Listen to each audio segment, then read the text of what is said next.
연합 큐티 시간이죠, 오늘요. 그래서 오늘 2월 셋째 주 168페이지 생명의 삶 168페이지 같이 한번 보겠습니다.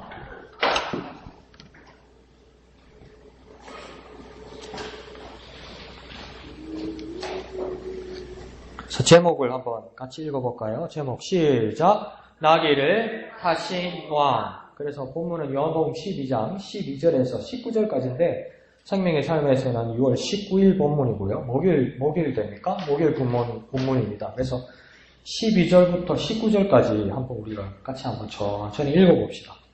2월 19일분에 보면 본문이 나와 있죠. 12절에서 19절까지. 네.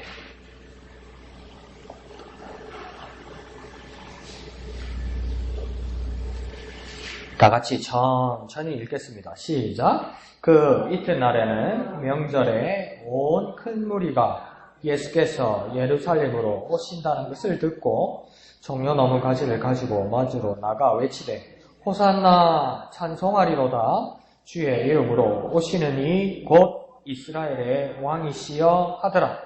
예수는 한 어린 나귀를 보고 타시니 이는 기록된 바 시온에 따라 두려워하지 말라. 보라, 너희 왕이 나귀 새끼를 타고 오신다 함과 같더라. 제자들은 처음에 이 일을 깨닫지 못하였다가 예수께서 영광을 얻으신 후에야 이것이 예수께 대하여 기록된 것임과 사람들이 예수께 이같이 한 것임이 생각났더라. 나사로를 무덤에서 불러내어 죽은 자 가운데서 살리실 때에 함께 있던 무리가 증언한지라. 이에 무리가 예수를 맞으면 이 표적 행하심을 들었음이러라. 바리새인들이 서로 말하되 볼지어다. 너희 하는 일이 쓸데없다. 보라, 온 세상이 그를 따르는도다 하니라. 아멘. 그래서 다 잘 해오셨겠지만 제목을 한번 다 같이 읽어볼까요? 제목 시작. 나귀를 타신 왕. 그래서 나귀를 타신 왕이라고 오늘 지금 168페이지는 나와 있습니다. 그래서 요한복음 12장 12절 19절 그 다음 하나님 찬양하기 돼 있죠. 거기 보면 정결한 마음 주시옵소서 나의 갈 길 다 가도록 이 찬양이 있는데 혹시 정결한 마음 주시옵소서 이거 그냥 부를 수 있겠어요? 한번 불러볼까요? 정결한 마음 주시옵소서 있지요? 같이 부르다 보면 또 불러지겠죠. 그죠? 그래서 고요한 마음으로 기도하는 마음으로 천천히 우리가 한번 불러봅시다. 시작. 정결한 마음 주시옵소서. 오 주님, 오 주님. 정직한 영을 새롭게 하소서. 정직한 영을 새롭게 하소서. 앞으로 들어갑니다. 정결한 마음 주옵소서. 정결한 마음 주시옵소서. 오 주님, 오 주님. 정직한 영을 새롭게 하소서. 정직한 영을 새롭게 하소서. 나를 주님 앞에서 멀리하지 마시고 주의 성령을 내게 거두지 마소서. 주의 성령을 거두지 마옵소서. 그 구원의 기쁨, 그 구원의 기쁨 다시 회복시키시고 다시 회복시키시니 정직한 영을 새롭게 하소. 한 번 더 불러볼까요? 천천히요. 정결한 마음 주시옵소서. 오 주님, 오 주. 정직한 영을 새롭게 하소서. 정직한 영을 새롭게 하소서. 한 번 더 합니다. 정결한 마음 주옵소서. 정결한 마음 주시옵소서. 오 주님, 오 주. 정직한 영을 새롭게 하소서. 정직한 영을 새롭게. 나를 주님 앞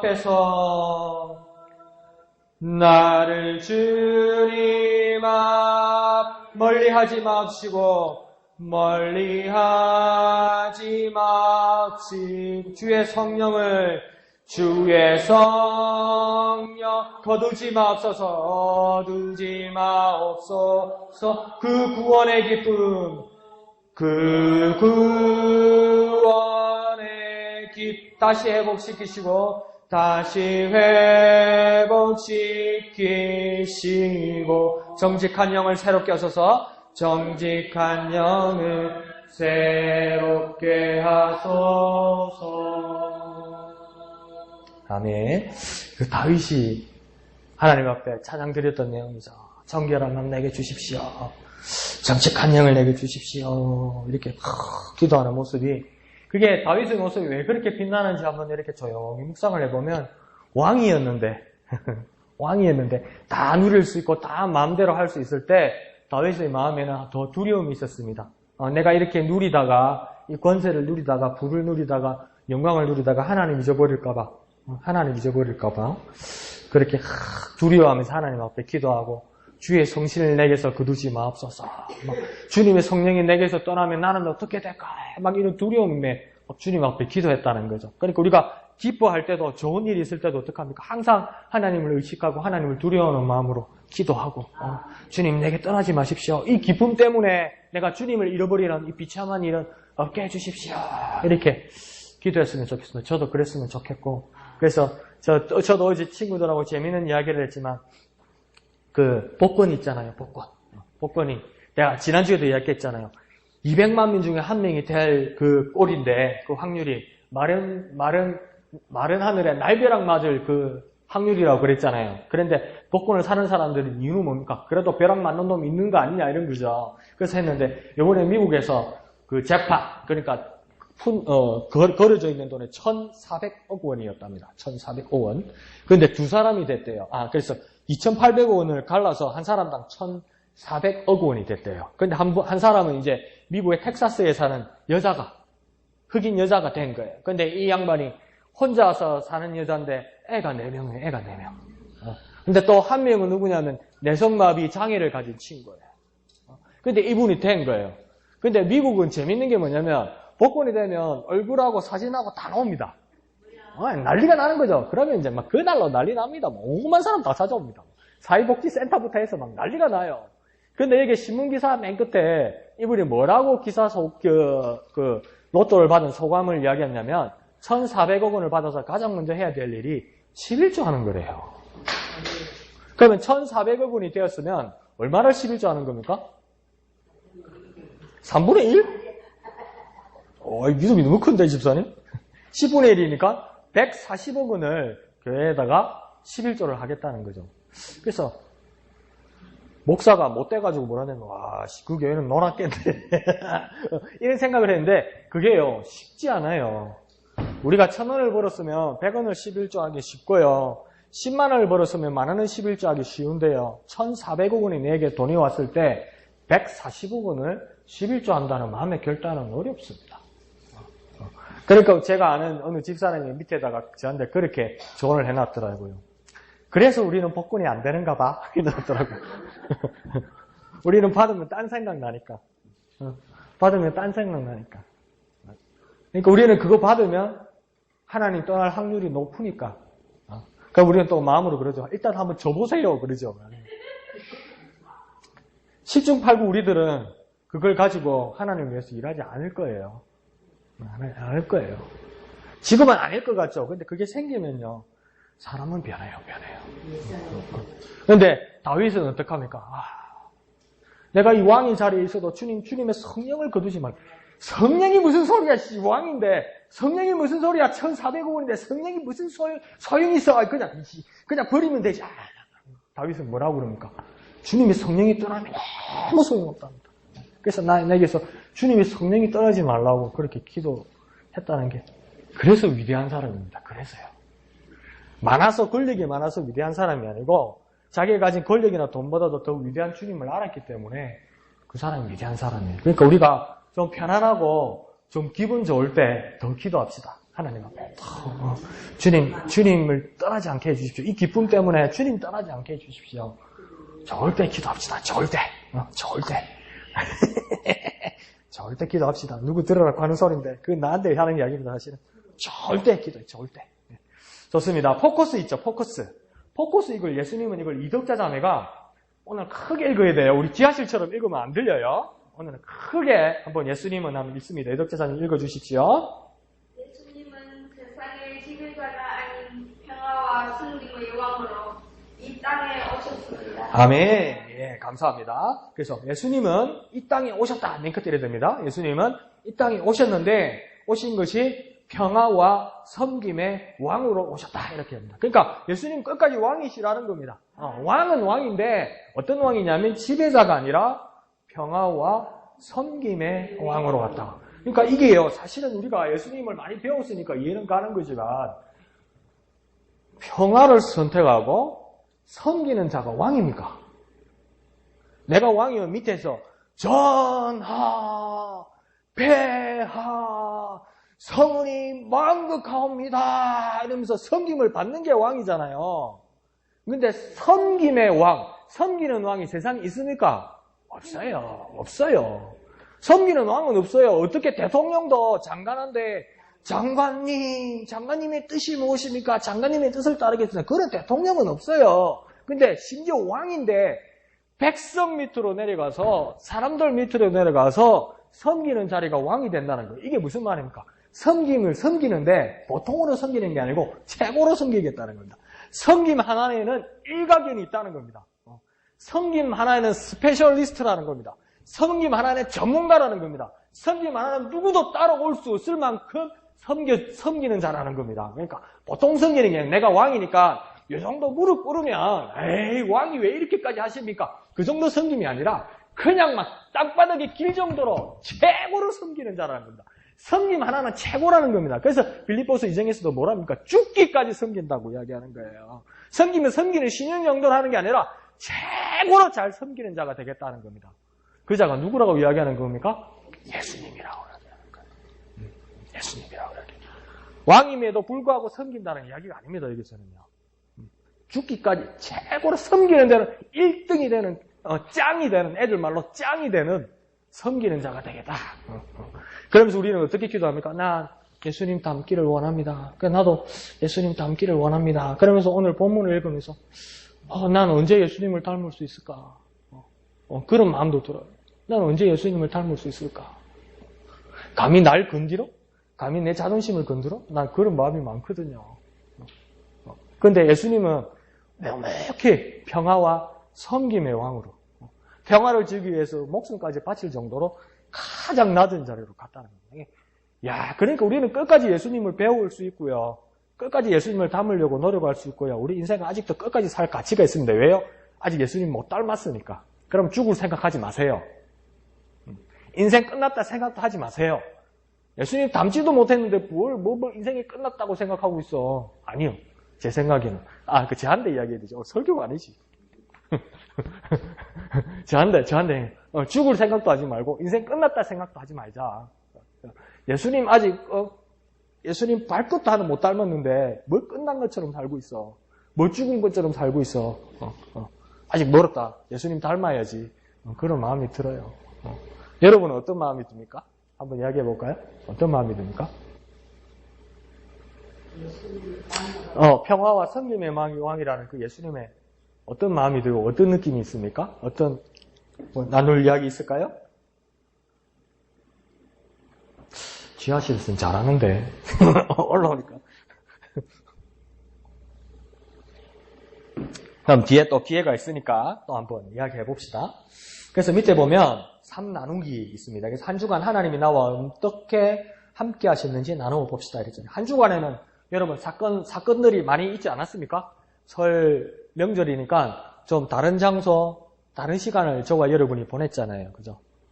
그래서 설 명절 동안 어떤 특별한 사건을 경험했거나 특별한 장소에 있었거나 특별한 시간을 가졌거나 또 그 장소에서 하나님의 뜻을 깨달았거나 여러분이 우리와 나누고 싶은 어떤 그런 말들이 있을까요? 한번 이야기해 볼까요? 그냥 지난주에 숙제 드린 분도 있는데 나는 아닌데 하면서 실컷 보다가 계속 눈을 내려버리는데 한 분이 특별히 여러분, 저와 여러분이 다 특별한 시간을 가졌지만, 특별히 우리 교회에 젊은 할매 2호가 생겼어요. 지난주에. 1호는 저기 계시고, 2호는 여기 계신데, 그래서 손주가 보고 싶어서 참다가 이번 설날 손주 보러 갔다 오셨어요. 그래서 제가 지난주에 숙제를 드렸어. 손주 보고 느낌이 어떠신가? 그걸 얘기해 주세요. 이런 숙제를 했는데, 집사님, 이거 지하실보다는 조금 크게 이야기하셔야 돼요. 그래, 다 들을 수 있으니까 한번 이야기 한번 해볼까요? 네, 반갑습니다. 2015년도에 정말 가장 귀한 선물을 저희들에게 주셔가지고 새 생명이 탄생했습니다.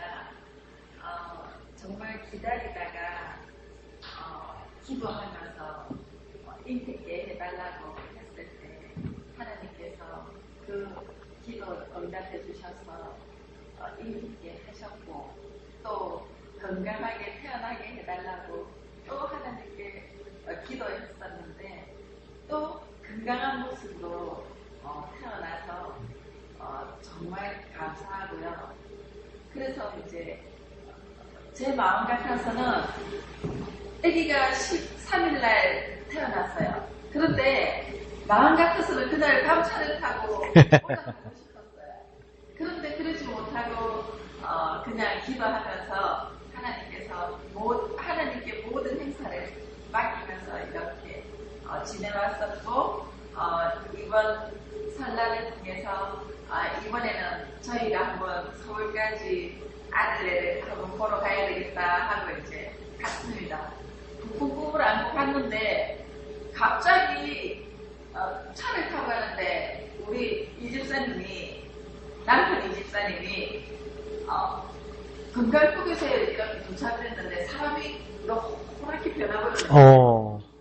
그래가지고 거의 쓰러질 것처럼 막 이렇게 하더라고요. 그래서 아이고 이거 큰일 났네 이렇게 했는데 참 이제 계속 하면서 참을 수 있겠어요? 이러면서 계속 물었던 거예요. 그랬더니 괜찮다고 그냥 고개 끄덕끄덕 하면서 했는데 가는 동안 힘들었지만 멀미도 있고 뭐 이렇게 하면서 좀 힘들었지만 아기를 본다는 그 기쁜 마음에 이제 끝까지 가서 아기를 봤는데 이거를 우리가 손으로 이렇게 앉지는 못한 거예요. 조상원에 이제 유리 보일 수밖에 없고 안에 수가 없더라고요. 보고 이렇게 왔었는데 그래도 눈짓하면서 이렇게 꼭 와서 반갑다는 것처럼 이렇게 할매 착각이야, 착각.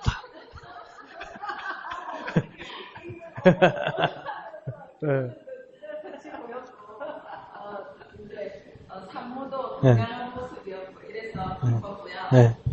그리고 이제 정말 혹시나 온 것 같아요. 아들 집에 갔을 때 애기 보고 그냥 이제 아들 집에 가서 아들이 손수 밥 지어서 해주는 밥 반찬 아들이 해주는 밥 반찬 먹고 그리고 우리는 그냥 쉬다가 그래 내려왔습니다. 그 태명이 솔로몬이었죠? 그 지금 손녀죠, 그죠? 손녀? 이름이 어떻게 돼요? 하율이래요. 성긴의 아기 딸의 이름이 하율이래요. 하율. 하율. 그 무슨 뜻이에요? 저는 이름은 이제 하랑이가 있고 하율이가 있어서 이랬는데 이제 우리 남편 집사님은 이 송년으로 이렇게 했으면 좋겠다. 저는 하랑으로 했으면 좋겠다. 그 다음에 아들하고 며느리는 하율이라고 하고 싶어요. 이름이 혹시 이름부터? 네. 그래서 모든 뜻은 이제 두 사람이 우리가 막 백날 좋아도 안 되는 거고 두 사람이 집사님 발음은 하람이었다고요? 하람. 나도 하람이라고 해도 아람이 요즘인 줄 알았지 나는. 예, 감사합니다. 그래서 우리 친구도 보니까 우리 친구가 그 애를 10년 전에 그때 낳았을 때 거기도 이제 캐나다에서 애를 낳았어요. 그러니까 부모님은 서울에 계셨거든요. 그래가지고 몇 달 만에 이 손주를 처음 본 거예요. 그러니까 그게 얼마나 반갑겠어요. 그 첫 손주고 또 어른들은 무심해니까 정성이라고 얼마나 반가웠겠어. 근데 금방 몇 주 만에 가야 되잖아요. 그러니까 이 할머니 할아버지가 이 집 베르박에다가 이 사진을 붙여놓고 막 출근할 때 보고 퇴근할 때 보고 이러는 거예요. 그러니까 이 하루는 이 할머니가 이러고 있더래요. 그 사진을 보고 누구야 이렇게 뒤에서 할아버지가 보면서 미쳤다 미쳤어 그러더니 그렇게 무뚝뚝한 할아버지가 하루는 출근하려고 보니까 이 손주 사진이 없는 거예요. 손주 사진이. 거기 사진 어디 갔냐니까 이 고모가 친구들한테 자랑한다고 이게 다 떼가지고 간 거야. 난리가 난 거야. 사진 당장 가져오라고 막 할아버지도. 그래, 그 어른들은 그런가 봐요. 요번에 TV 특집 프로를 보니까 이제 애를 놓으면 부모님들이, 어른들이 딱 거짓말쟁이가 된다고 그러잖아요. 우리 애가 천재라고. 그러니까 어떤 연예인이 뭐냐면 자기 딸이 100일이 안 됐는데 이 젖꼭지 노르개 있잖아요. 이걸 가지고 넣었다 뺐다 이런다는 거예요. 지 기분에 따라. 근데 담배도 안 하고 막 이런다는 거예요. 그러니까 막 듣다가 연예인 한 사람이 뭐냐면 얼마나 듣기 싫은지 우리 애도 그래. 우리 애는 입으로 넣었다가 뒤로 빼 이러는 거예요. 막 근데 이제 막 반가우니까 막 이러는 거죠. 그건 다 이해합니다. 그래서 얼마나 반갑겠습니까? 저 집도 미소 자랑할 게 있었을 건데. 그러니까 얼마나 반갑겠습니까? 그죠? 그래서 이제 이렇게 그 정리를 하면서 3월달까지 목사님께서 여러분의 그 신년 기도 제목을 계속 기도하기로 했었는데, 그래서 목사님을 저하고 계획은 금요일 밤, 매달 마지막 금요일 밤은 여러분의 기도 제목을 가지고 다 같이 기도하기로 했거든요. 그래서 1월에 한번 했었고, 오는 금요일날 이제 여러분 기도 제목을 다 같이 할 건데, 목사님도 저도 얼마나 그게 기쁜지 몰라요. 응답된 것들이 되게 많아요. 여러분 기도 제목들 중에. 응답되었습니다. 작년에는 네. 이제 한 사람이 네. 얘기를 탄생했는데 네. 내준했죠. 큰 네. 둘째 딸내미, 네. 큰 민우, 네. 셋째 딸을. 예. 그래서 나는 네. 또 작년에 전부 이제 3명의 인텔식이 주시네요. 예. 인텔식이 주시는데 예. 2015년에는 예. 전부 또 예. 꿈을 했어요. 예. 그렇게 아니 보다 순산을 예. 감사한 마음으로 항상 예. 아유, 감사합니다. 그러니까 지금 이용희 집사님도 그처럼 신년의 기도 제목 보면 이 손부들이나 이런 분들이 이제 그 아기를 가졌으니까 순산하게 해달라고 기도했는데 그게 막 벌써 몇 개나 이루어지고 뭐 취업 문제 가지고 기도하는 분들도 뭐 이루어지고 이렇게 돼 있거든요. 그러니까 이게 이제 2월 달에 벌써 이 기도 내용을 고쳐야 될 내용들이 되게 많아요. 그러니까 이걸 지우지를 말고 빨간색으로 쫙 해가지고 됐다고 그냥 이렇게 표시를 한번 할까. 그리고 또 여러분이 또 아직 이루어지지 않은 것들이 있잖아요. 그것도 내가 기도가 부족해서 그런 게 아니라 그런 거 있잖아요. 막 거대한 돌은 움직이려면 시간이 걸리잖아요. 근데 이 거대한 돌이 한번 움직이기 시작하면 막 이 모든 사방이 막 감당할 수 없도록 거대하게 모든 것을 그 영향을 미치잖아요. 그런 일이 있을 테니까. 그리고 우리는 막 어떤 일이 있어도 계속 기도할 테니까 여러분 뭐 절대 포기하지 말고 여러분의 기도 제목에 대해서 포기하지 말고 계속 그렇게 기도합시다. 그래서 이번 금요일도 여러분의 기도 제목을 가지고 다 같이 기도할 겁니다. 그래서 또 힘을 얻으시고 더욱 실망하지 마시고 그렇게 다 같이 이렇게 기도했으면 좋겠습니다. 자, 좋습니다. 그리고 그 밑으로 좀 내려가면요. 본문 이야기 가로 메꾸기 한번 해봅시다.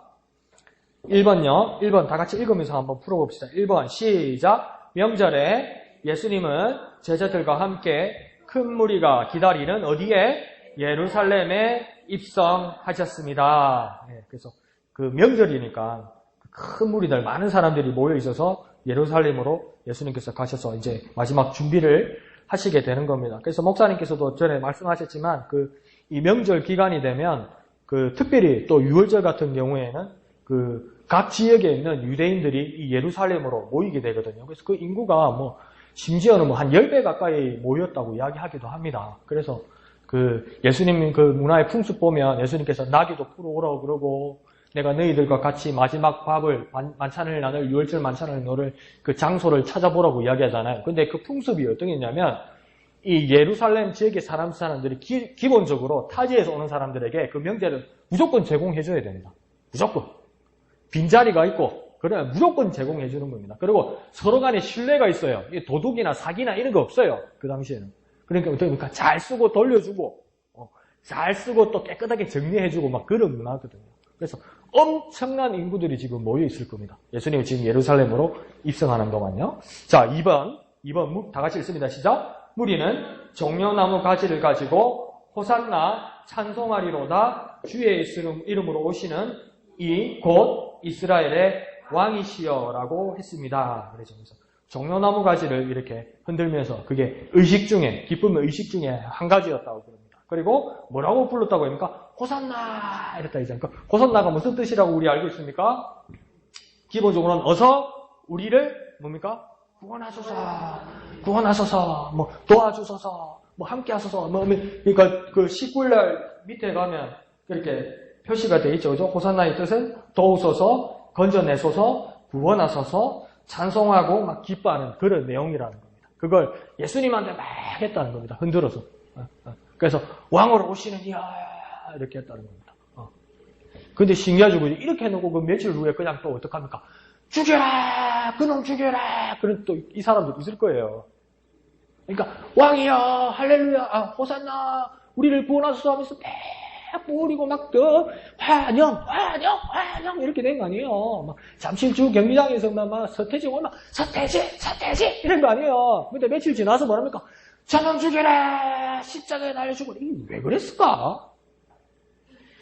근데 왜 그랬을까? 이러면서 목사님하고 저하고도 웃으면서 하는 이야기가 나도 그 시대에 살았으면 똑같았을 거야. 그런 비참한 좀 마음이 있습니다. 그것도 뒤에 한번 생각해 봅시다. 3번 다 같이 읽습니다. 시작. 수많은 사람의 찬송소리와 함께 예루살렘에 입성하는 왕이신 예수님은 어린 나귀를 타고 오셨습니다. 그래서 말을 타고 온 게 아니라 나귀를 타고 오셨다. 그래서 그 19일날 밑에 보면 각 주에 또 그렇게 돼 있죠, 그죠? 이건 아주 그 요긴하게 좋은 정보를 준 것 같습니다. 전쟁할 때는 말을 타고 어떻게 합니까? 평화를 전할 때는 나귀를 탄다는 겁니다. 전쟁할 때는 힘도 있어야 되고 기동성도 있어야 되잖아요. 그러니까 나귀 타가지고 싸울 수가 없는 거예요, 그죠? 적하고 싸우는데 나귀 조그만 나귀 타가 타면서 못해 장난감도 아니고 막 이러다가 막 다 죽는 거 아니에요, 그죠? 근데 말을 타고 그죠? 막 높은 데서 막 달리면서 이렇게 싸워야 될 거 아니에요. 근데 그러니까 예수님이 지금 전쟁의 왕이나 장군으로 온 게 아니라 어떡합니까? 섬김의 왕, 평화의 왕으로 왔기 때문에 뭘 탔습니까? 나귀를 탔다는 겁니다. 나귀. 그러니까 근데 이걸 예수님은 특이하게 탄 것이다. 근데 스가랴서 9장 9절에 이미 예언을 했죠. 나귀를 타고 올 것이다. 이 메시아가 타고 올 것이다. 이렇게 얘기했는데 나귀를 탔다는 것은 평화를 말하는 겁니다. 전쟁을 원하지 않는다는 거예요. 전쟁을 원하지 않는다는 건 평화를 주러 왔다는 거죠. 근데 여러분이 열왕기나 사무엘서나 역대기에 보면 왕들이 이스라엘 왕들이 역대 왕들을 즉위식을 할 때 보면 이 말을 안 탔어요. 왕을 즉위식을 할 때 보면 다 뭘 탔습니까? 노새를 탔다고 그러거든요. 그러니까 나귀 종류죠, 나귀 종류들. 작은 노새를 탔어요, 노새를. 그러니까 노새를 이스라엘 사람들이 왕들에게 왜 노새를 태웠냐고 여러 가지 설이 있습니다만은 이 노새는 체구가 작지만 체구가 작고 앞발이 짧습니다. 노새가요. 앞발이 좀 짧아요. 이 짧은 이유는 뭐냐면 이스라엘이나 그 예루살렘이 이 산악지대잖아요.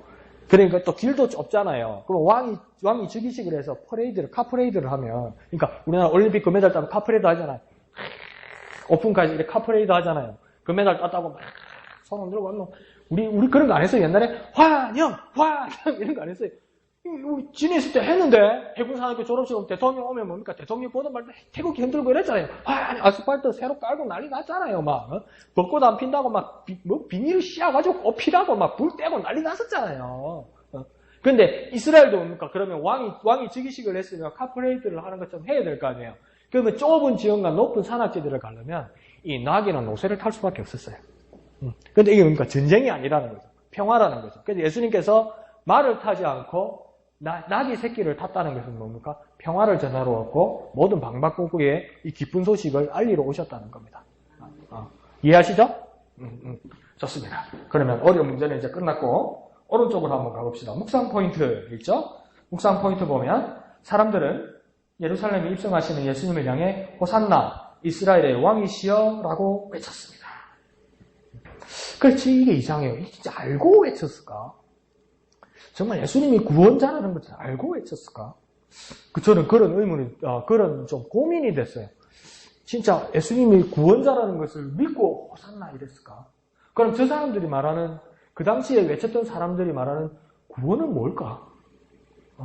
예수님이 마음에 품고 있는 구원, 그거하고 같은 걸까?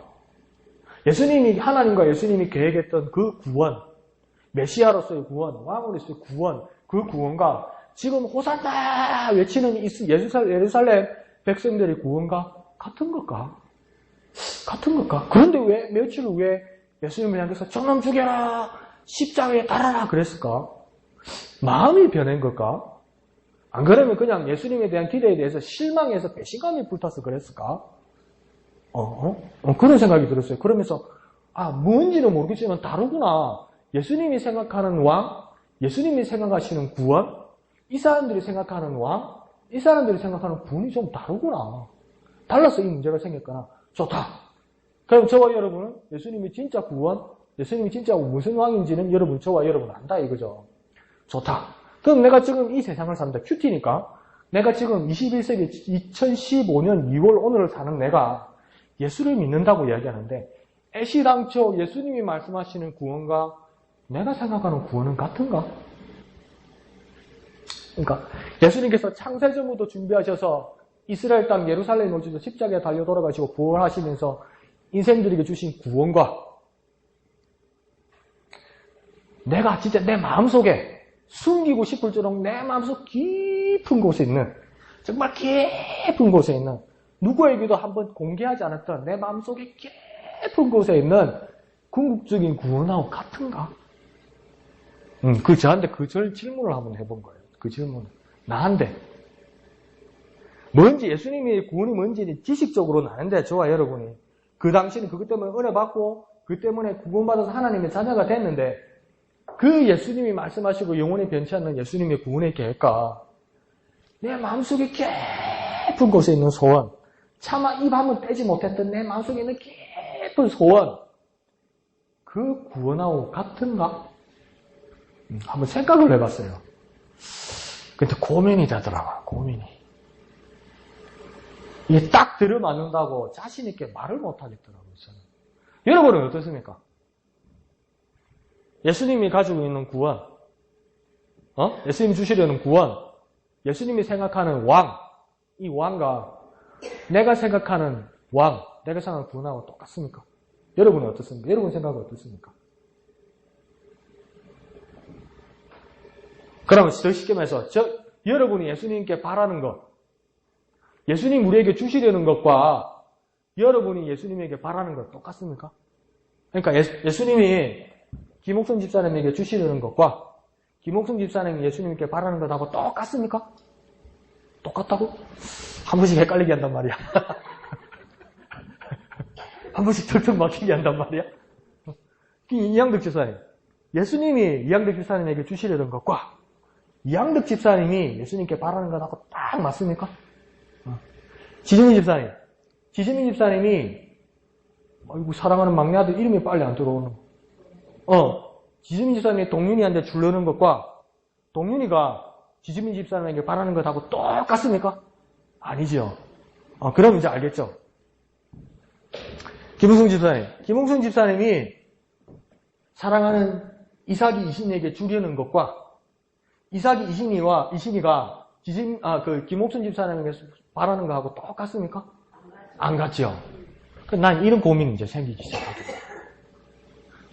예수님이 구원자로서 나한테 주시려는 것과 내가 예수님께 바라는 것이 똑같는가? 이게 아닌 것 같더라고. 이게. 그러면 목사님하고 저하고 항상 웃으면서 하는 말처럼 목사님과 내가 2000년 전에 예루살렘에서 살던 사람이었다면 호산나 이러놓고 며칠 후에 그놈 죽여라 그게 내가 있더라는 겁니다. 이게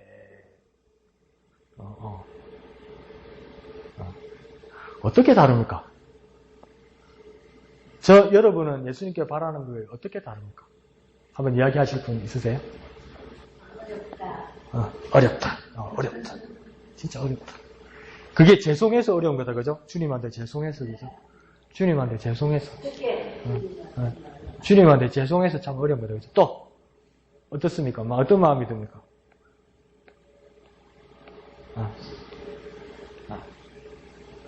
할 일이 없으니까, 4일 내내, 빨간 날 4일 내내 할 일이 없으니까, 이걸 생각하니까 미치겠는 거라. 내 생각에. 진짜, 김홍선 집사님처럼 어렵고 답은 없는데, 밥을 먹어도, 텔레비를 봐도, 이게 실마리가 안 풀리니까 저를 미치겠는 거예요. 이 말을 어머니한테 하면, 네 애미한테나 잘해라 이러겠지만, 우리 어머님은. 그죠? 그것도 생각나면 이야기 좀 해봅시다. 아래층에서는 잘하시는데 올라오니까 또 억수로 과묵해지시네. 자, 이스라엘 민족은 이방의 압제에서 구원할 메시아로 여겼다는 겁니다. 그러니까 이스라엘 사람들은 뭘 여겼냐면 이방의 압제에서, 그러니까 식민지에서 우리를 해방시켜줄, 그러니까 우리가 애정 시대에 일본 애놈들한테서 해방시킬 정치적인 독립군처럼 생각하는 것처럼 이스라엘 사람도 매한가지로 예수가 어떤 메시아가 되길 원했냐면 로마의 제국주의에서 해방시켜주고 독립시켜줄 메시아로 기대했더라는 겁니다. 그러나 주님은 겸손히 어린 나귀를 타고 오신 6월절 어린 양으로서 묵묵히 고난과 십자가를 향해 걸어가셨다. 그래서 그는 진정한 왕이다라는 겁니다. 알 듯 모를 듯 하면서 어느 정도는 이해가 가죠. 그죠? 그러면 자, 여기서 이제 저와 여러분이 이제 문제를 풀어 나가는 겁니다. 이제 밑에 나에게 주신 메시지 일이 있죠. 그죠? 그래서 여러분, 네 줄로 딱딱 해주면 빈칸이 채워져 있다. 이죠. 이거 뭐 미영이도 참 잘 외우고 이러는데 한번 이야기를 해봅시다. 여러분에게 주신 메시지는 뭡니까? 한번 큰 소리로 한번 이야기해 볼까요? 미영, 해왔죠? 큰 소리로, 괜찮아. 미영이 스타트를 끊어줘야 돼. 큰 소리로. 열심히 살아라. 너무 포괄적이다. 열심히 살아라. 맞다. 열심히 살아야지. 게으르면 주님의 뜻을 알 수 없어. 게으르면 메시아를 알 수 없어. 열심히 메시아. 자, 미영이가 스타트를 끊었으니까, 자, 여러분 중에 구체적으로 또 어떤 깨달음이 왔습니까? 여러분이 주신 메시지 어떤 겁니까? 성령을 사모하라. 약간 옆으로 가지만 또 바로 잡아봅시다. 자, 성령을 사모하는 거 맞죠? 맞습니다. 성령을 사모해야 메시아를 진짜 아는 거죠, 그죠? 성령을 사모해야 성령께서 가르쳐 주시면 그 메시아를 아는 거죠. 또! 지재미 집사님 해왔죠? 항상 빽빽하게 해오시는데. 진짜 2층만 올라오면 딱 컨디션이 안 좋아지지. 아래층에서 잘하는데. 아무 때나 해도 됩니다. 괜찮아요. 나중에, 자, 또, 다른 분. 이양득 집사님. 예? 너무 2층에 올라오면 왜 이러지? 자, 이득자 자매님 했어요. 안 해왔어. 잘 해오는데, 아래층에서. 왜 이러지? 자, 여러분이 주신 메시지가 뭡니까?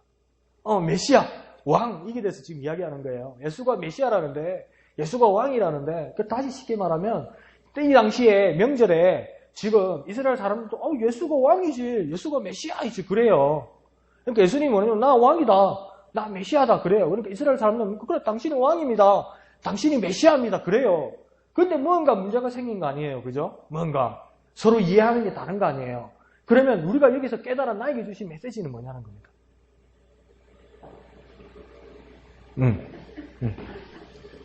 더 쉽게 한번 나와볼까요? 어렵게 말고. 왕이라고다, 왕이 아니다, 메시아라고다, 메시아가 아니다. 그것도 내가 깨달은 거지. 또.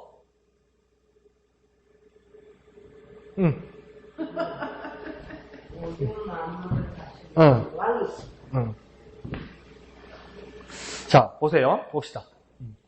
그 프랑스의 위대한 계몽군주 중에 한 사람이 어떤 사람이 있습니까? 나폴레옹이라는 그 계몽군주가 있었죠. 그 나폴레옹 계몽군주가 한 가장 유명한 말이 뭡니까? 나의 사전에는 뭐라고요? 불가능은 없다. 뭐라고요? 나의 사전에는 불가능이란 없다. 그게 나폴레옹이 한 일이에요. 그래서 밑에다가 뭐랍니까? 화살표를 그래서 불량사전이다. 이렇게 쓰는 거죠. 사전에 불가능이 없으면 어떡합니까? 그런데 그 중에 웃으라고 한 이야기인데도 심각하게 된다. 이런다니 큰일 났다, 오늘 분위기가. 근데 그 나폴레옹이 한 유명한 말 중에 또 어떤 말이 있냐면, 나폴레옹이 하는 말이, 패는 칼보다 강하다. 이 말을 했어요. 나폴레옹이 뭐라고요? 패는 칼보다 강하다. 뭐라고요? 펜은 칼보다 강하다. 이걸 누가 이야기했다고요? 네, 나폴레옹이 이야기했다고요. 나폴레옹은 어떤 겁니까? 전쟁에 능한 왕이에요. 전쟁하면 무조건 이겼던 사람이에요. 그러면 내가 전쟁의 왕이었다면 칼이 셉니까? 펜이 셉니까? 전쟁 잘하는 사람이면 칼이 세지. 근데 나폴레옹의 결론이 뭐였냐면 펜은 칼보다 강하다. 이거 나폴레옹의 말이 펜이 세단 말입니까? 칼이 세단 말입니까? 펜이 세단 말입니다. 그러니까 아무리 칼로 가지고 남을 정복하려고 해봤자 정복이 안 된다는 겁니다. 그래서 뭡니까? 펜, 글, 배우, 지식, 지혜, 진리가 칼보다 낫다는 겁니다. 쉽게 말하면 무력보다도 힘보다도 권력보다도 지혜, 지식, 진리가 낫다는 거예요. 그걸 누가 이야기했다는 겁니까? 또 예수님이 이래 닫지 말고 나폴레옹이요. 나폴레옹이 경험한 결과라는 겁니다. 그러니까 예수님 뭐라고 이야기한 그 겟세마네 동산에서 잡혀가시면서 우리 돌쇠가 우리 피터가 우리 베드로가 뭡니까? 칼을 휘두르 가지고 말고 어떻습니까? 길을 땡강 날리잖아요. 그러니까 예수님 아이고 큰일 났다 싶어가지고 예수님 후딱 고쳐주잖아요. 그러니까 말고 뭐지 떨어지는데 뭐가 붙었다 뭐 이러잖아요. 뭐지 휘떡 나갔는데 붙었다 이러잖아요. 그래서 예수님 뭐라고 이야기합니까? 칼로 선자는 칼로 나간다고 이야기해요. 그래서 예수님 또 뭐랍니까? 내가 12영이나 더 되는 천사를 내가 데려올 수 없다고 생각하느냐 그러잖아요. 그 말은 뭡니까? 12영이나 되는 더 천사를 데려올 수가 있다고요. 있는데 예수님 한다 안 한다? 안 한다고요. 그러니까 예수님 무력으로 할 수 있다 없다? 할 수 있다. 그런데 한다 안 한다? 안 한다고요. 그럼 예수님 마음이 더 뭡니까? 칼보다 더 강한 게 있다고 이야기하는 거예요. 예수님이 다 물리치고 다 때려주시고 다 부수고 해서 정복할 수도 있다고요. 근데 그보다 더 강한 게 있다고 예수님 말하는 겁니다. 그게 뭡니까? 섬김이라고요. 평화라고요. 사랑이라고요. 그걸 모두 아우르는 십자가라고요. 그 이야기를 하는 겁니다. 그러니까 예수님은 진정한 정복자고 진정한 왕이라는 겁니다. 그럼 여기서 깨달음은 어떤 것이겠습니까? 아무리 칼로, 아무리 무력으로, 아무리 정치적인 건세로, 아무리 백그라운드로 뭘 이겨보려고 하고 정복해보려고 해도 그건 잠깐이다. 잠깐. 뭐라고요? 잠깐이라고요. 백으로 하는 것, 힘으로 하는 것, 권세로 하는 것, 칼로 하는 것 영원합니까? 아니요. 잠깐이라고요. 잠깐. 그래서 예수님은 잠깐을 선택 안 하고 영원을 선택하신 거예요. 영원. 그러니까 헌신, 죽음, 십자가를 선택하신 거예요. 그래서 그러니까 예수님은 진정한 정복자다. 그러니까 십자가, 죽음, 희생에 뭐가 있는 겁니까? 감동이 있는 거죠. 감동.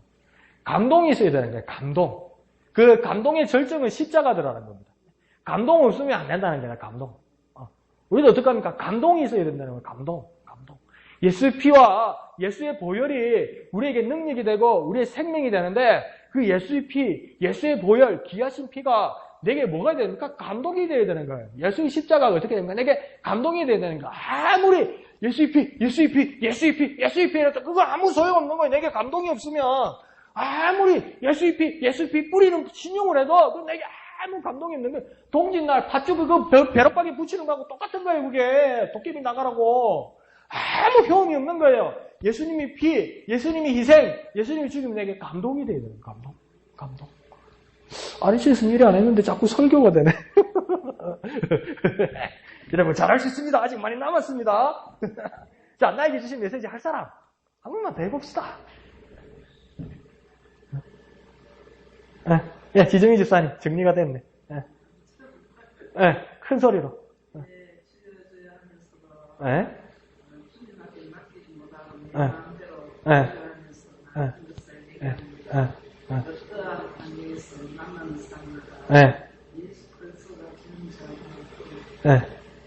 전해야 되겠다. 이 사순을 위해서 더욱더 하나님이 육성하고 그렇게 알아가길 바라는 것 같아요. 예, 아멘. 그래서 주여 하면서도 내 뜻대로 살려고 했다. 그거죠. 지금 예루살렘 사람들 그러잖아요.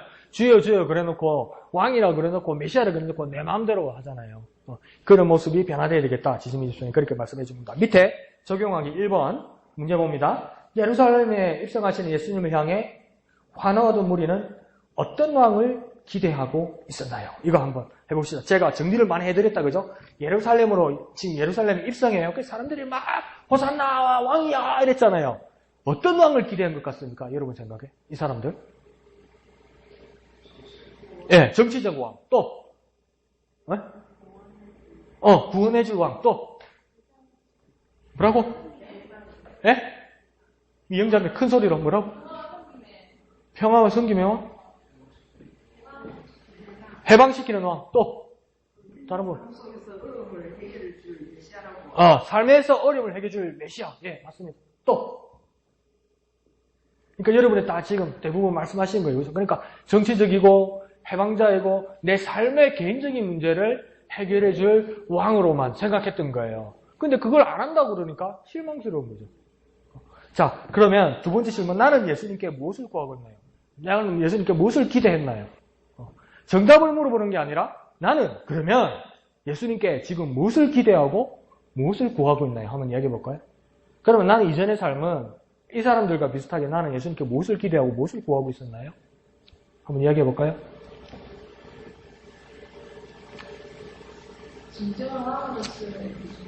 진정한 왕으로서 예수님을 구했다. 또? 와, 정답을 그냥 바로 그냥 팍팍 찔러버리네. 자, 또? 나는 이 정답인 걸 알겠는데 나는 다르게 좀 이런 것을 구했던 것 같습니다. 그런 이야기 없나요, 혹시? 강 집사님? 한번 해볼까요?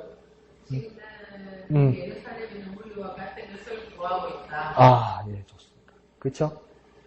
예루살렘 사람들과 똑같은 걸 구하는 것 같다. 네, 저도 그런 것 같아요. 우리 동지 한 명 더 생겼네. 저기 1년에 가면 목사님 나 강 집사님 저 사람 죽여라! 이러고 있는 거예요. 맞습니다. 또 다른 분은 뭘 구하는 것 같아요? 예수님한테? 평화와 성김. 또 이근 주사님 뭘 구하고 계셨어요? 예수님에게?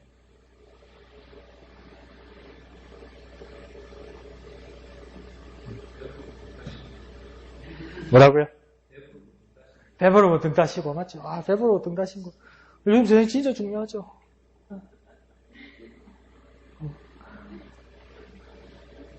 한번 이야기할 사람. 우리 가정에. 복음화. 복음화를 위해서. 또 예수님께 구하는 거 어떤 겁니까? 그러니까 여기서 질문은 뭐냐면, 예수님은 이 길인데, 예수님을 인정하면서도 내가 좀 다른 걸 구하는 거. 그러니까 정말 내가 엄마와 아빠로서 우리 아이에게 가장 중요한 이것을 주고 싶은데 우리 애는 자꾸 우리 애 나름대로의 간절한 소원인데 이걸 구하고 이걸 구하는 거 있잖아요. 저는 그걸 이야기하는 거예요. 그러면 나는 예수님께 뭘 구했었냐는 거죠. 뭘 구했습니까? 나의 개적인 문제 어떤 문제입니까? 한번 공개할 수 있는 건 한 가지 있을까요? 숙녀한테 그런 걸 물어봅니까? 이 분위기네. 어떤 거? 성령 충만하신 예수님을 구했다. 또? 저는 오늘 내주는 목사님. 예. 어제까지 왜 목사님? 예.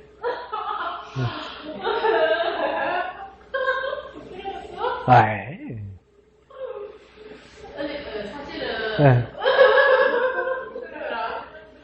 나도 말씀을 안 하시니까 아니 그게 아니고 사실은 저의 좋아하는 팀들이 오늘 다음에 서른 날 가요. 스케줄이 있었구나. 네. 어제까지만 해도 근데 나는 서른 살도 갈 수 없을까? 그럼요. 이게 사실은 강 교사님은 이렇게 부끄럽고 이렇게 하기도 하겠지만 이 인도자 마음은 어떠냐면 그런 솔직한 말들이 더 고마워요. 더 고마워요. 솔직하게 자기를 오픈한다는 건 뭡니까? 마음을 연다는 거거든요. 강 교사님 저런 말씀들이 고맙죠. 그래서 저도 여기 보면 발이 이렇게 큰 흉터가 있어요. 발바닥에. 그 7바늘이 이렇게 기운 자국이 있어요. 어릴 때 저는 8살 때부터 교회를 이렇게 다니는데 교회를 거의 빠진 적이 없었는데 한 번은 이렇게 교회를 빠진 적이 있어요. 주일날. 그때가 뭐냐면 그 외할아버지 생신으로 야유회를 주일날 가는데 그때 어릴 때도 고민을 하다가 그냥 놀러를 갔던 거죠. 그래서 그때 다치다. 그래서 뭐 벌 받았다 이게 아니고 뭐 잘 갔다 오는 사람도 잘 갔다 오지. 근데 그런 모습을 보면 강 집사님하고는 제가 수준이 떨어지는 거죠. 그러니까 어떤 고민이 있다는 건 모든 사람에게 고민이 있는 겁니다. 좋은 시간을 가질 수 있고 좋은 장소에 갈 수 있고 좋은 환경에 갈 수 있는 것과 또 여기를 가야 하는 내 의무가 있는 것, 여기에 고민하는 건 사람으로서는 당연한 거예요. 그죠? 그렇지만 목사님께서 자주 말씀하셨던 것처럼 마르다와 마리아의 어떤 갈등 속에서 예수님이 결론 내는 거니까 마리아가 좋은 것을 선택했다. 지금 그렇게 이야기하는 거죠.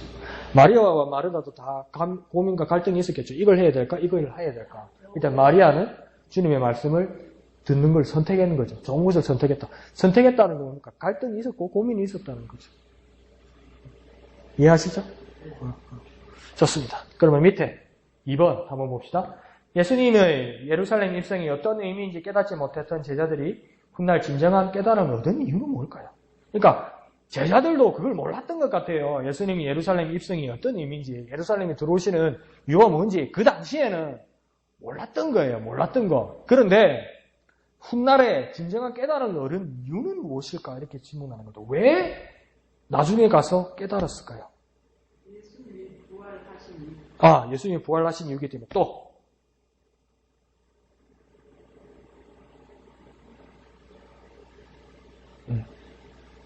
깨닫지 못했던 제자들이 훗날에 진정한 깨달음을 얻은 이유가 뭘까요? 이유. 뭐 때문에 몰랐다가 깨달은 이유가 뭘까요? 예수님이 메시아이기 때문에 또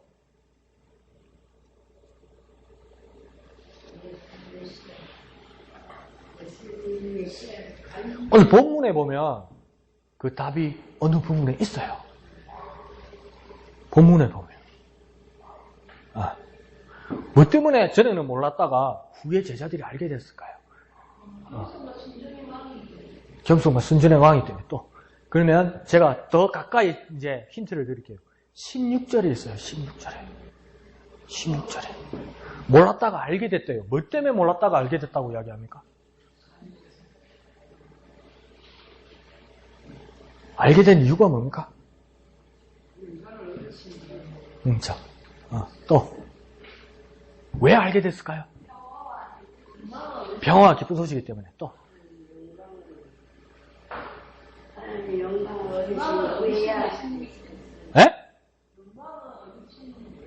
영광을 얻으신 예수님이기 때문에.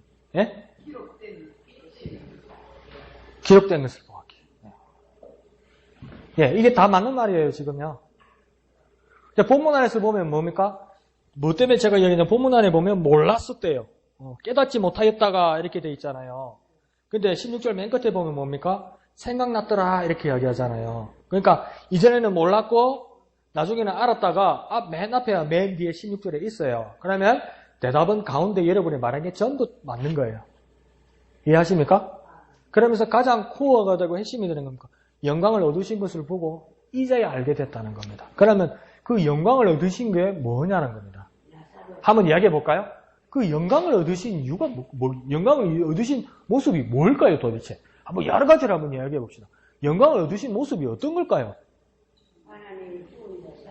죽은 자를 살린 것도, 살아난 것도. 나사로?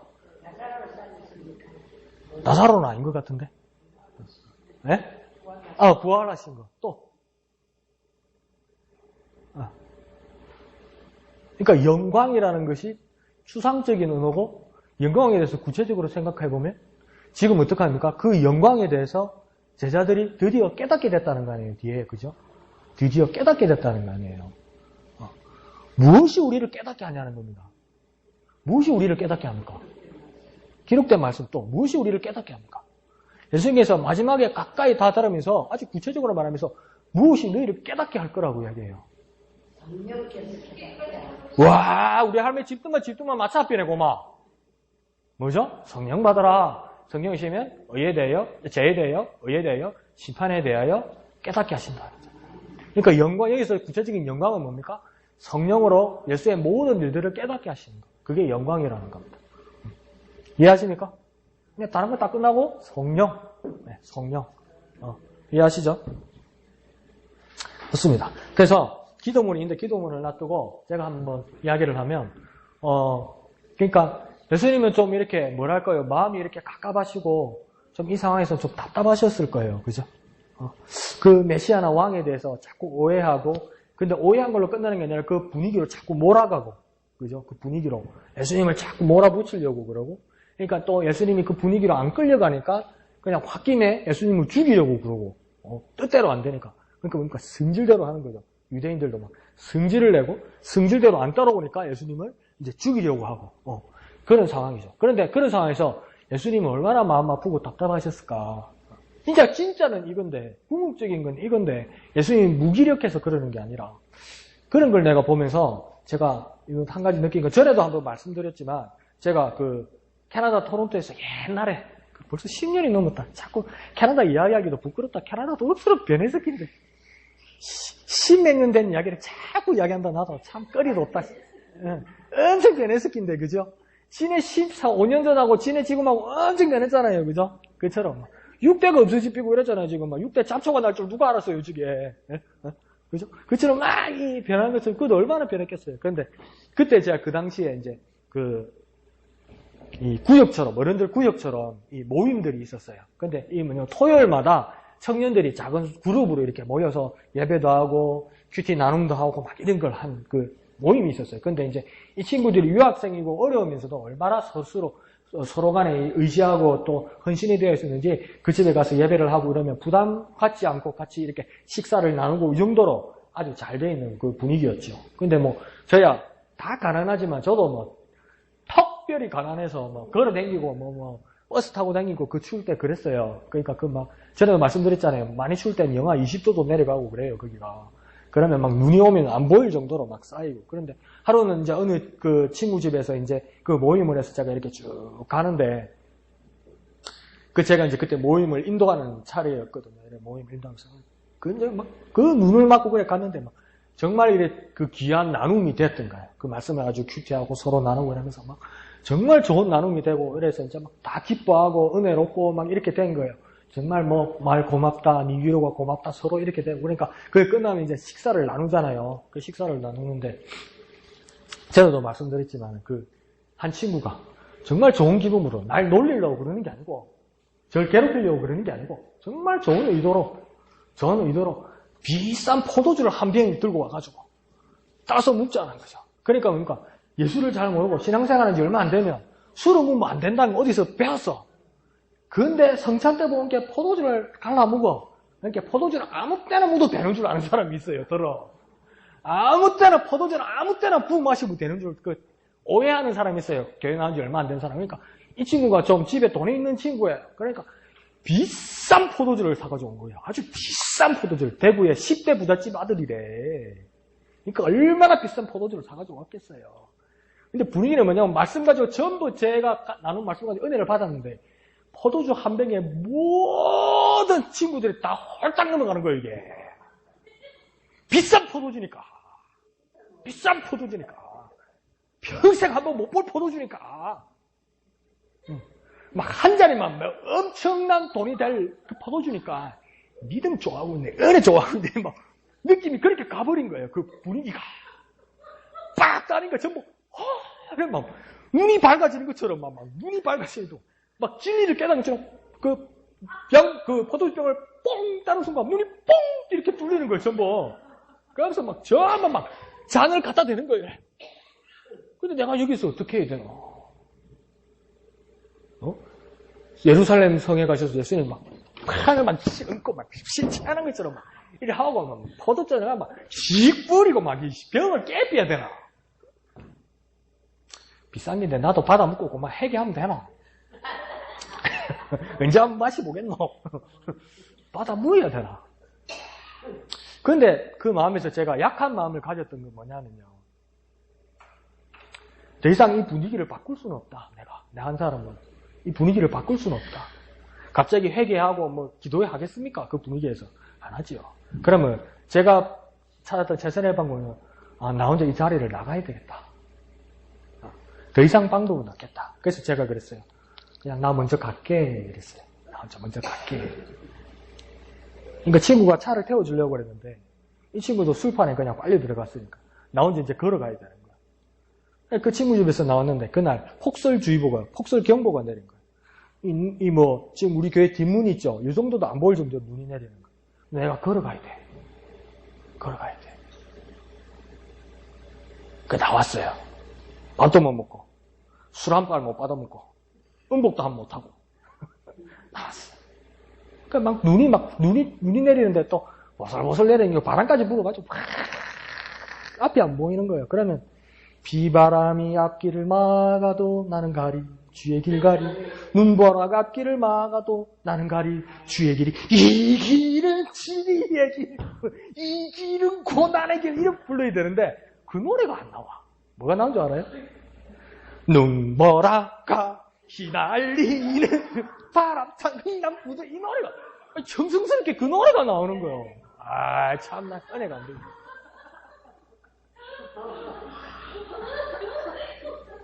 그러면서 막 그 눈을 맞으면서 집으로 왔던 기억이 있어요.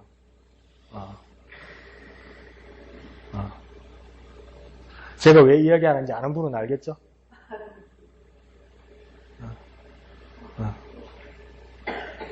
화가 나기 전에 마음이 아파요. 나중에는. 내가 목회자로서, 특히 담임 목사님 같으면 내가 교인들을 해서 진리를 가르치고 이끌어왔다고 생각하는데 문득 어떤 돌발적인 사고가 날 때 화를 나기 이전에 정말 쓸쓸하고 외롭다는 걸 느끼게 돼요. 주님 마음 오죽하겠어요. 내가 왜 이런 말 하는 줄 알겠죠? 아는 사람은 알겠죠? SNS 무슨 말인지 알겠죠? 그 교계는요, 제가 정직하게 말씀드릴게요. 교계는 세계 교계를 모든 교단을 따지면 유럽의 어느 교단에서는 담배도 피우고 그러고 술도 마시라고 그래요. 어떤 교단에서는. 그래서 그 교단 사람들은 술도 마시고 담배도 펴요. 그래서 어느 목사님은 심장이 너무 약해서 설교할 자신이 없어서 강대상 밑에다가 양주를 갖다 놓고 한 발 마시고 한대요, 설교를. 한 발 마시고 한대요. 그럼 막 눈이 휙 돌아가지고 한대요. 자기 교단이 괜찮으니까 괜찮아요. 그렇지만 오늘 우리가 같이 예배하는 이 공동체는 뭡니까? 주님의 말씀을 바라보고 삶의 형태를 바라보고 살아가는 방식을 바라봤을 때 음주하지 않고 흡연하지 않는 것이 내 신앙에 가장 극단적인 도움이 된다고 믿고 우리가 어떻게 합니까? 약속한 거죠. 약속하고 어떻게 합니까? 목사님이 지도하는 대로 따라가기를 원했던 거예요.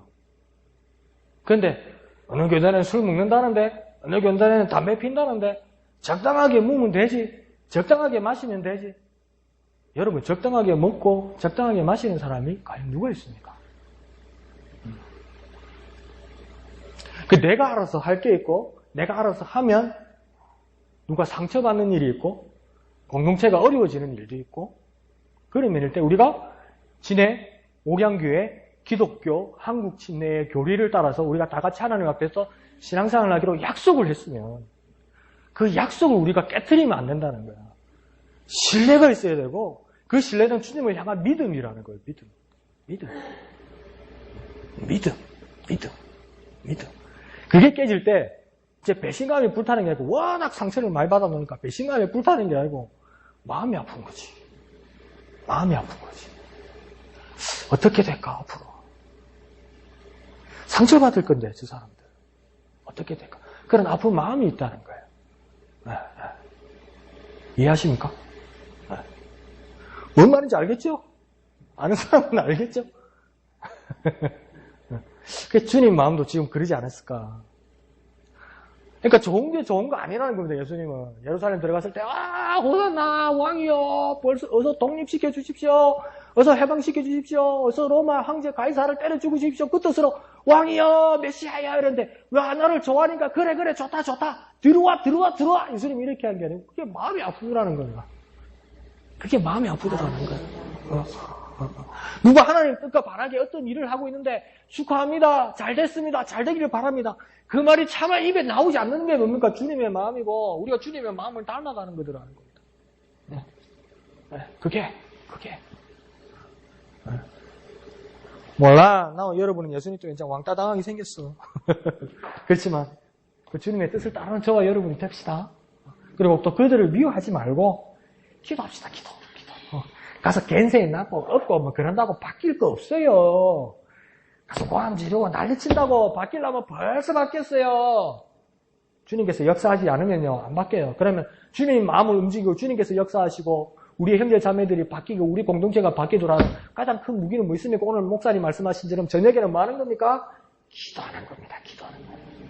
아침에 하나님 말씀을 묵상하고 그 말씀을 따라서 기도하는 겁니다. 그게 뭡니까? 막 그대로 이제 여러분 지구가 자전한다잖아요. 지구가 자전하는 속도가 시속 1000km래요. 1000km. 그걸 못 들어요 우리가. 못 듣는다고 안 돌아갑니까? 여러분 지금 어지럽습니까?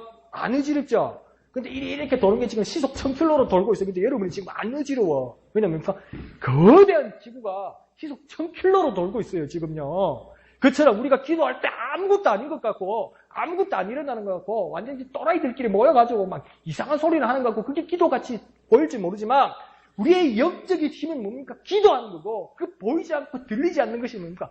이 거대한 우주와 그 사람 속 마음까지도 뭡니까? 쫙 돌리고 움직이는 거예요. 그게 쫙 돌리고 움직이는 거예요. 그게 주님의 마음이고 주님의 마음을 이해하는 거라니까. 또 설교해버렸네. 그러면 자, 맨 끝에 기도문 있죠. 기도문 영화자매가 이거 크게 해야 돼요. 지하실 아니에요. 위에라서 크게 천천히 또박또박 한번 읽어봅시다. 시작!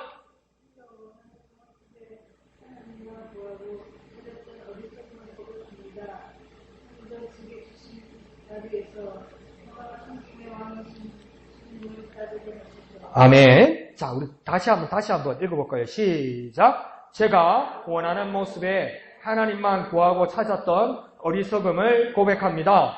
오늘도 제게 주신 자리에서 평화와 섬김의 왕이신 주님을 따르게 하소서. 아멘. 자, 이 시간 기도합시다. 이 말씀을 따라서 정말 평화와 섬김의 왕이신 주님을 우리가 따르게 하여 주옵소서. 주님의 이름 크게 한번 부르고 기도합니다. 주님! 거룩하신 아버지 하나님, 은혜를 감사합니다. 평화와 섬김의 왕이신 주님을 섬기고 따르는 우리가 될 수 있도록 주님 역사하여 주옵소서. 답답하고 어둡고 보이지 않는 모든 상황이더라도 주님만 바라보고 주님만을 섬길 수 있는 우리들이 될 수 있도록 주님 역사하여 주옵소서. 거대한 세상을 움직이는 그 영적인 힘이 우리 기도에 있음을 깨달아 주님을 따르는 우리들이 되게 하여 주시옵소서. 거룩하신 아버지 하나님, 은혜를 감사합니다. 하나님 앞에 약속하고 하나님 앞에 지키려 했던 우리의 모든 마음들, 하나님 앞에 구하던 모든 것들, 우리의 이기적이고 우리의 잘못된 모든 생각들, 주님, 우리가 한 번씩 깨달을 때 우리 자신에게 깜짝깜짝 놀랄 일들이 많지만 깜짝깜짝 놀라면서 주님께서 깨닫게 해주신 그 뜻을 따라가는 우리가 되게 하여 주옵소서. 지배하고 싸우고 경쟁하고 이기는 것 이전에 평화와 섬김의 왕으로 섬김의 최고이신 주님을 따르는, 주님을 닮는 우리 일생의 삶이 될 수 있도록 주님 역사하여 주옵소서. 오늘 아침에 주님 우리 목사님을 통하여 깨닫게 되었던 것처럼 아침에는 주님의 말씀을 묵상하고 저녁에는 기도하고 하나님의 말씀을 사모하는 우리의 삶들이 날로 증가하고 증대하고 변화할 수 있도록 주여 역사하여 주시옵소서. 거룩하신 예수님의 이름으로 간절히 기도하옵나이다. 아멘. 하늘에 계신 우리 아버지의 이름을 거룩하게 하시며 아버지의 나라가 오게 하시며 아버지의 뜻이 하늘에서와 같이 땅에서도 이루어지게 하소서. 오늘 우리에게 일용할 양식을 주시고 우리가 우리에게 잘못한 사람을 용서하여 준 것 같이 우리 죄를 용서하여 주시고 우리를 시험에 빠지지 않게 하시고 악에서 구하소서. 나라와 권능과 영광이 영원히 아버지의 것입니다. 아멘. 거룩하신 주님 은혜를 감사합니다. 평화와 섬김의 왕이신 주님을 따르게 하여 주시옵소서. 우리가 주님을 오해하지 않게 하여 주시고 주님의 뜻을 따르는